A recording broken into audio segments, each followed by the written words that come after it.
Welcome to Rutland Theater.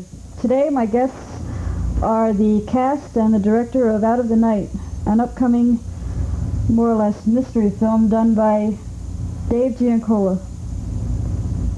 Hi Dave, can you introduce your cast of characters? This is Nick Spanos, who, he's a senior at MSJ, he's graduated this year. He plays Izzy Chrysler, who's a diamond dealer in the film. Next is Scott Rapinski. He plays, he plays Harrison in the movie, and he is a senior in Mill River. And at the end is Eamon Roche, who plays Kevin in the movie, and he's a senior also at MSJ. When I picked them basically because their own, their own personalities were close enough to to themselves.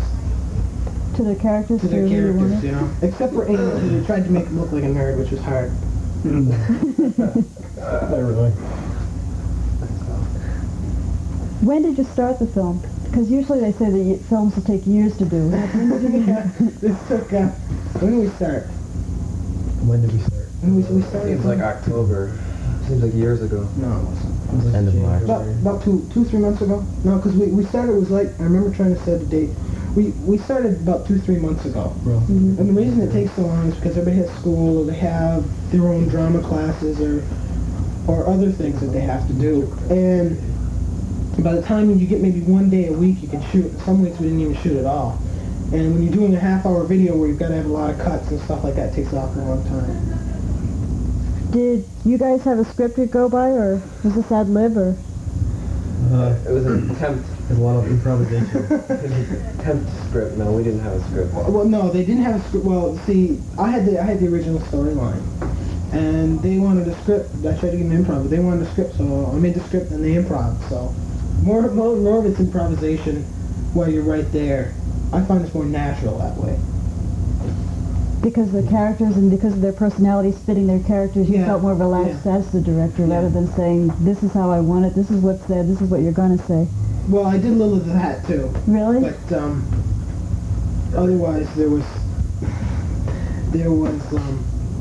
more improv.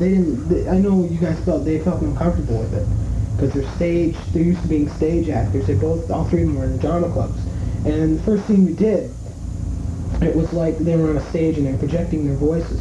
And after we got over with that, and plus they had to get used to seeing things that weren't there. Because often when you're doing like a video like we did, for example, if there's a car driving away, suppose you don't have the person there to drive the car away, and they have to look like their car is getting stolen, they have to act on nothing. There's nothing to act on to. So, once they got used to that, things started to smooth out. What kind of acting have you done in school, Nick? Drama club, plays. Usually every play that MSJ's put on, I've been in. What kind of actors were you sort of casted as? The first play that I did was of a 5-year-old boy I had to play, and then I played drug pushers, and... You always played the good guy, huh? Yeah. How about you, Scott? I've done a little bit of everything, I guess. I've done some comedy in Plaza Suite, Neil Simon's Plaza Suite. I've done some children's theater playing a lion, and I've done maybe 9 plays or so ever since like my freshman year at Middle Region High School, and have gone into state competition with them and have been to the New England Drama Festival 3 times. So I take it you like theater? Yes. Do you see there being a big difference? Like he said, he had to tone you guys down because you're used to working on the stage before an audience, and here's the camera bringing you close. Yeah. I'm used to overdoing and over-exaggerating moves and stuff like that are more readable to an audience, a live audience, and then having to project, and that was just something that took time to get used to. And how about you, Eamon? What was the question? There were many questions there. No, you being involved in theater at school, and also your face would be recognized through community theater. Yes. What sort of characters were you casted as, more or less? At MSJ, I've done, I've played, well, we just finished to play Butterflies Are Free, Leonard Gersh, and I played Don Baker, a blind man, 20 years old, and then I played teenagers, mostly teenagers. And my freshman year at MSJ, I played an 89-year-old man in the lottery as Shirley Jackson, and that was a challenge. Mm-hmm. So, and then I've had bit parts, lead roles, supporting roles, and it's been fun. Or besides the movie, are any of you involved in anything right now? Yeah, I'm involved in Carousel, which is doing Marble Valley Players is doing it, and it's going to be held at Castleton in the middle of July. A scale musical. What do you plan on doing when you get out of school? I'm planning on majoring in theater up at Johnson for at least give it a shot for a year or so, to see if I really like it and I want to be into it. Have you ever tried summer stock? I did Governor's Institute on the Arts, and that's about it, really. Do you see that as being a difference in high school and community theater? Yeah. You have a chance to learn more and to be with different directors and stuff, which I kind of enjoyed. Instead of just working with one director, I kind of enjoyed getting to know and getting to work with other directors. And how about you, Amy? What do you plan on doing when you're out of school? Well, that's a big question. I know I plan to further my education in drama. I know I'm interested in that. I love drama. And I know I want to be an actor, but the steps about going through that road is, undecided, unknown. So I can't answer that question. Well, you more or less come from a family of, you have what, a brother that was a playwright or produced? There was a play in the past, was it 2 years ago or last year, what was 2 years presented? ago, yes. And your father's an actor? Yes, my father's an actor. How about you, Nick? I plan on attending Emerson College in Boston, majoring in film, television. Do you plan to produce, direct, or Hopefully direct. do you have any certain kind of film you have in mind, like in musicals or mysteries? Is this one? No, huh? No, I guess it really doesn't matter. Whatever you can get his hands on. Dave, how about you? Do you have any kind of theater experience in school, or have you done filmmaking before? Well, you can ask Eamon and Nick about that one. Oh, I remember that. Yeah, I got kicked out. I was 2 nights before. I was I've been in since then. I haven't been kicked out. Well, I got kicked out twice, but it's a long story. Anyways, 2 nights before the open, I had a small character, and well, I don't remember the name of the play now. Up and down the stairs. I can't remember. Anyways, I was didn't have good enough grades, and MSJ was very strict on that, and I could go into that for a couple hours, but anyways, I got kicked out 2 days before, so in my acting, and I did play after that. I helped with the technical side of it. That the one they just had, what was the one they just did? Mr. Flannery's Ocean. Mr. Flannery's Ocean, which I didn't get kicked out, so I figured I owed our drama teacher a favor for that. But my record is doing stage drama isn't too great. I have a lot more fun where I have the whole conditions where I can control everything, such as on video. Mr. Giancola. Yeah, where I can do whatever I want with it. If I want to have a car chase, I can do a car chase. If I want to write something, if I get something in my mind, a vision, or whatever, I can get these guys and put it on film. And you can use special effects or cutting or editing. You can do whatever you want with it. You can use your imagination rather than feel like you're limited. Yeah, Say, this is what the teacher wants you to do, and be a good boy and do what I say. Yeah, and also it's like I feel the stage myself. The stage is limiting because you're in this one room and that's as much as you can do. If you're on film, you can go anywhere. You can do anything. You can create anything. You know? I'm curious about that speed scene that you were talking about. My daughter said that she saw you working on an edit about it, and she goes, that's the best part of the film that she likes is you're hanging out the window yelling, faster, faster. We had, in the end, there's a car chase, which we haven't completely done yet at the time we're shooting this, but it'll be done soon. What I had done is I had to get the feeling, and you see most car chases like on TV, you have the camera stop in one place, and they'll cut it, and then they'll go to a different scene. like, for example, the 18, when cars zoom by, then we'll stop and go to a different scene. And I had the feeling, if you always have the camera moving with the cars, and it's worked so far, you get the feeling of movement and the feeling of speed better. And I had done such things as hang out the doors and shoot just the back wheels moving and the cars in the back, and I was out of the trunk and I was on top of a car with the camera doing it, and stuff like that. But it works out really good because when you keep having scenes going back and forth where everything's moving, it gives you a feeling of speed, and it makes it seem a little more dangerous. Do you have any of the Rutland City Police following you or escorting you during this meeting? Or do they close the street down? Or? The only time we're talking to get them to help us, we have a scene in the end, but Eamon knows, or was it? Yeah, it was Eamon knows we were up in the parking deck. We did not have the Rutland City Police following us. Eamon knows. You know what to tell us? Well, Eamon, we were up in the parking deck. I was playing the scene as a guy who gets shot because I didn't get an extra to get a guy who's going to get shot. So. Right, so I had a gun in my hand, and we're up on the parking deck, and it was dark out.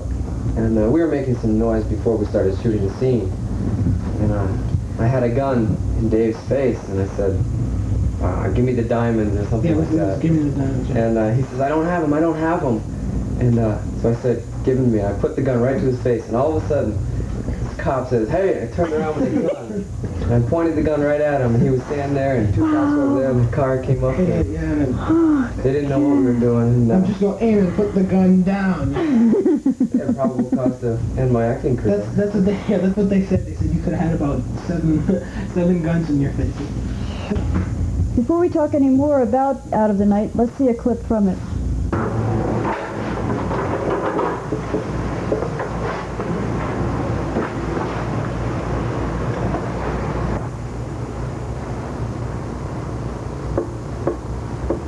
Man, we can get into serious trouble for this. How? The guy's dead. Well, whatever he was killed for, it must have been worth quite a bit. Odds are it's around here someplace.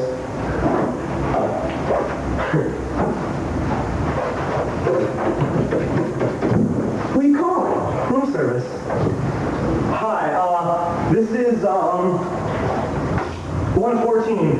Can you, tell me if there's any messages? No, no messages. Right. How long do we have this room for? Ooh, I kind of forgot, yeah. Thank you. Oh, and could you send up a bottle of, champagne? Champagne. And, could you send up some caviar? Right, the best you got. Right. And, put it to this room. Thank you. You're a shyster. I'm resourceful. You know, you worry too much. You worry too much. You gotta take care. Yeah, well, I got a lot of reasons to worry. Well, what about? Alright, suppose our parents find out that we're not sleeping over at each other's houses. Well, tell them we're at Jeff's house. You got an answer for everything, don't you? Except nuclear disarmament. Did you find anything? I haven't even started looking yet. Well, start looking!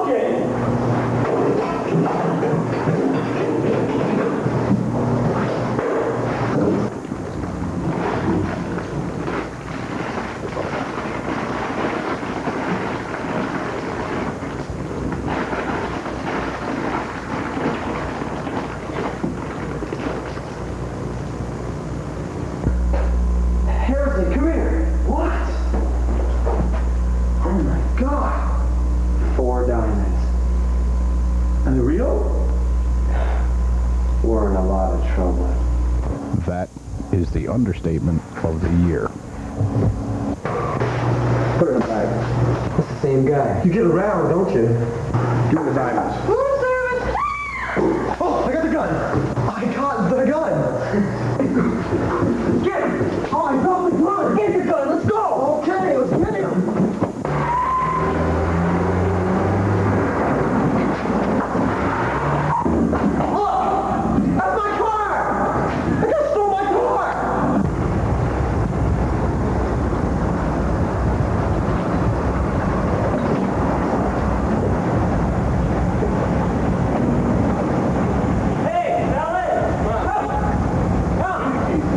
Hey,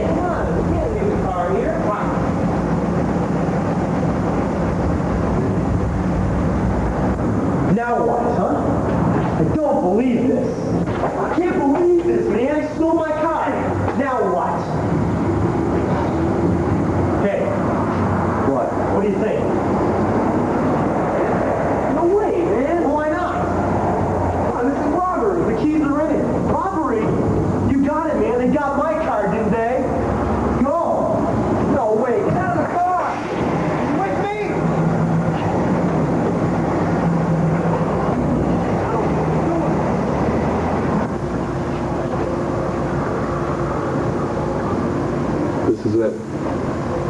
Yeah. Whoever's behind that door is probably armed. I'll cover you. Thanks. So whereabouts did you film that section of the movie? That one we did do in the Comfort Inn, and a couple of scenes. Yeah, I think all that was in the Comfort Inn. But you said that was the first thing you filmed instead of the shooting? Filmed, yes. You don't do it set by set, you know, like, I mean, even in acting, you do Act 3, the first rehearsal, or well, that was, Act 2, Scene 3. Yeah, that wasn't the first scene in the movie. That was, it was like about 5-10 minutes into the movie. Because you can't, when you film something, you have to film it. You can't film it in sequence. It's very hard. You have to film it as when the locations are ready. And I had that location, the Comfort Inn location, set up. So that's when we started. That was the first, when they walked in the door, was the first thing we ever did on that. So. Yeah.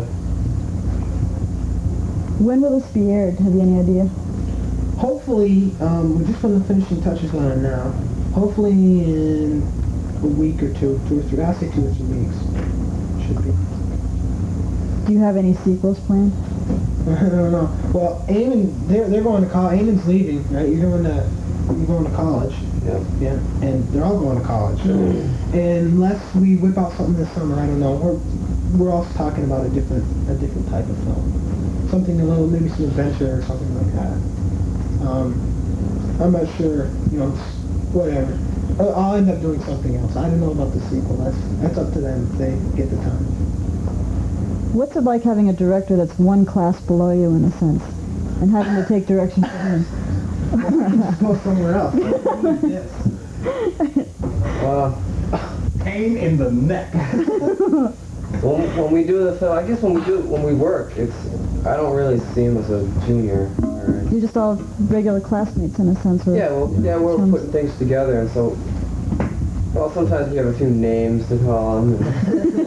And he, us, so we have a good working relationship. Have there been any high production costs that you've come across, like that you had to buy the tapes or rent the room? Or? The most expensive thing we had was buying cap guns to look realistic and real guns.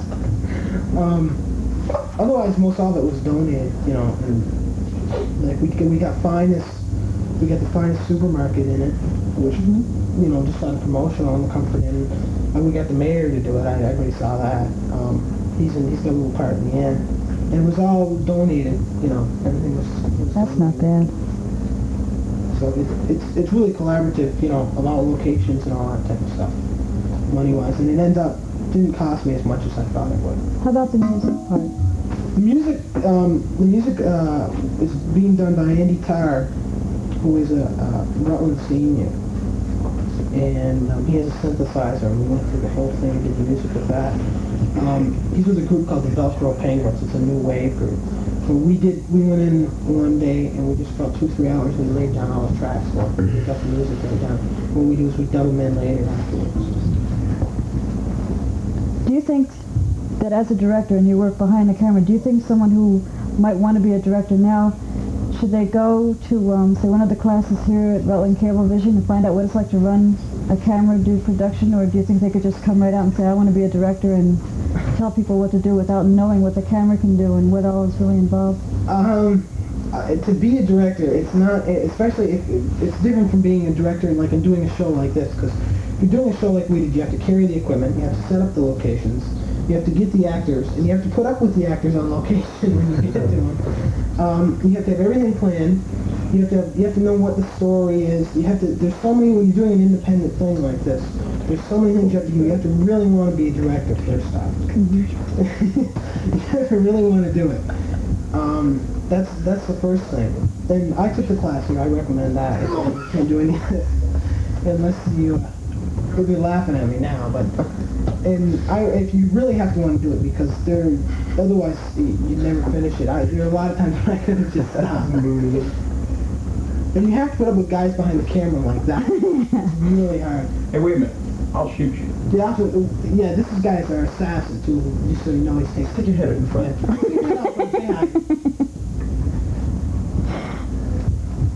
Do you have to do any research as a director too to find out about, because this is more or less like an unwritten script. Did you have to find out what the legal procedures to do? Like, how would the detectives be? How soon would they come to a scene like that, or? No, I pretty much used my own mind. Dramatically, I did it the way I felt. Whenever I do film, I can see, each scene how it comes in, and as to the way they act, you pretty much pick up the way things are supposed to act. If you watch enough TV, you can see, You can almost guess by yourself. You can almost guess by yourself the way things should go. When does this take place? The whole film takes place in one night, and it starts at about sunset, when Eamon gets dropped by his girlfriend in the movie. Well, not, Kevin gets dropped by his girlfriend in the movie. And, it ends in the morning, so it takes place in one night, so we kind of got the title Out of the Night. Can you tell us a little bit about what the ending does? It sort of like leave you wondering whether or not the guys get caught, or? No, the ending I'm not talking about. You have to watch for that. Good. The ending, it's nothing really terrible, but it's an ironic ending that when I originally did it, one of the reasons I was doing this, I figured if you're going to end a movie, you see a lot of movies today just end and they walk off in the sunset. I like to leave the ending with a little twist or something like that, and it's a little twist in the end. It's something you have to see the movie to find out. So Dave Alfred Hitchcock. that's right. Dave's creation. That's right. Steven Spielberg. Do you plan on doing another one that would, not so much a sequel, but even something different besides mysteries? Do you ever plan on doing a comedy, or? Yeah, the thing with comedy or anything like that, especially comedy is very hard to do. It's very risky. I mean, you can say,